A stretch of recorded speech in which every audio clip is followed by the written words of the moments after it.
My in-laws look down on me for being a foster kid and constantly treat me like a hired help. Now they are begging me to help them because we are family, but I am done with them. I got married 9 years ago to my wife Jessica. I was a foster kid who was bounced around a lot because sometimes my bio mother would take me back, but she'd always end up losing custody again or placing me back. When she finally stopped trying, I was 11 and too old for most people who wanted babies or really little kids. So I aged out of the system without being adopted or finding a family. I had hoped when Jessica and I met that I'd be welcomed by her family. But that's not how it went. Took me years to figure it out though. They look down on me. They're not totally obvious about it, but I see it in the way they are with me versus the way they are with the other sons and daughters-in-law. Like asking them about Christmas plans but saying they didn't expect us to do anything else because I don't have a family. Or asking about the others' jobs and promotions but never me. Then acting so shocked both times Jessica or I mentioned I was promoted. There was a time when my sister-in-law mentioned a foster kid who won a scholarship to college and it made it into the local news. The whole family's reaction was, "Oh wow, a foster kid making it to college is so unexpected," and Jessica pointed out I went to college. They looked a little uncomfortable and I heard two of her siblings whisper something about Jessica in that story, so I assumed they believed she lied about where we met. They don't make an effort for my birthday. They make assumptions that I don't spend time with my kids. They assume any effort made by me is me doing it for Jessica and don't believe me when I say it's not. Yet they will always ask for my help with repairs around the house or assembling something because I'm good at that stuff. I have helped Jessica's parents and all her siblings at least twice. Once I realized that they really didn't like me and seemed to think less of me for being a foster kid, I did that stuff for Jessica and not for them.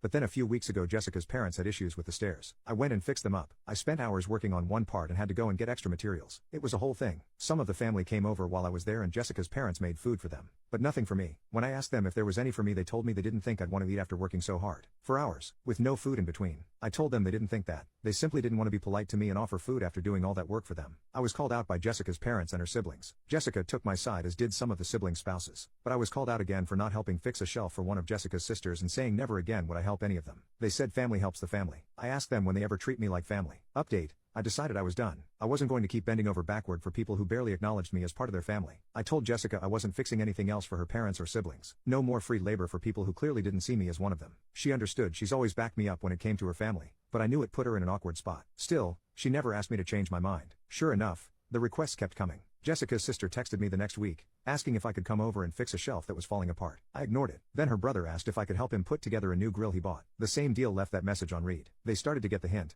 but it wasn't long before I got another passive-aggressive lecture from one of her brothers about how family helps family. I told him straight up, "When have any of you treated me like family? You only call me when something needs fixing." That shut him up for a while. But it was clear things were shifting. We started getting fewer invites to family gatherings, and fewer texts from her siblings. Not that I cared all that much. I wasn't exactly dying to sit through another awkward dinner where they either ignored me or made backhanded comments about my background. But it still stung for Jessica. I could see it bothered her, even though she didn't say anything. Her family was slowly cutting us out. Then, a few months later, it was like the other shoe finally dropped. Jessica's parents threw a big family barbecue, and we didn't even get an invite. That was the first time something like that had happened. Jessica tried to brush it off, saying maybe it was a mistake, but we both knew better. She called her mom to ask what was going on, and her mom basically told her that I had made things uncomfortable by refusing to help the family anymore. They felt like I was being selfish and making it harder for everyone. Jessica fired back, saying if they ever treated me like family, maybe things would be different. That conversation didn't end well. From that point on, it was like we were officially on the outs. Jessica's siblings stopped reaching out altogether, and her parents only called her occasionally, never both of us. It was clear they wanted nothing to do with me anymore, and honestly, I was fine with it. The final nail in the coffin was when Jessica's dad had a health scare, and no one thought to tell us until after the fact. It was like they had fully made their decision. Jessica took it harder than I did,